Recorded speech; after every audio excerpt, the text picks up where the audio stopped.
माँ कालरात्रि नवदुर्गा का 7वां स्वरूप मानी जाती हैं। इनका वर्ण अति भयावह है, परंतु ये अपनी भक्तवत्सला प्रकृति से सदैव अपने भक्तों का कल्याण करती हैं।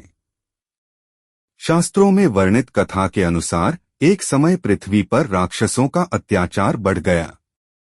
शुंभनिशुंभ, रक्तबीज और उनके सहयोगी दानव देवताओं और ऋषियों को सताने लगे।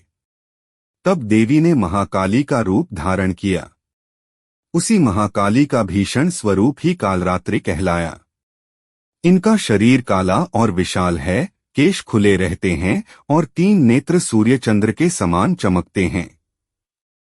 जब मां युद्धभूमि में उतरी तो उनके श्वास से अग्नि की ज्वालाएं निकलने लगीं। उनके हाथ में वज्र और खड्ग था। इस रूप को देखकर दानव भयभीत होकर भागने लगे। कथा के अनुसार जब रक्तबीज का वध करना असंभव हो गया, क्योंकि उसके शरीर से गिरने वाली हर बूंद से नया दैत्य उत्पन्न हो जाता था, तब मां कालरात्रि ने उसका नाश किया। उन्होंने अपनी जिह्वा फैला दी और रक्तबीज के शरीर से निकले प्रत्येक रक्तकण को निगल लिया।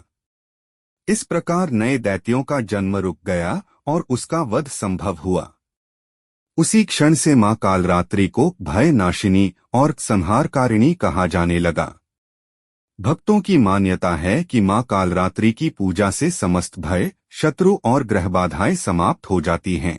जो साधक नवरात्रि की सप्तमी तिथि को श्रद्धा से इनकी उपासना करता है, उसे अकाल मृत्यु का भय नहीं रहता। जीवन में आने वाली कठिनाइयां और संकट दूर होकर मार्ग प्रशस्त होता है। मां का यह रौद्र रूप बाहरी दृष्टि से भयावह प्रतीत होता है, परंतु वास्तव में यह भक्तों की रक्षा और अधर्म के विनाश का ही प्रतीक है।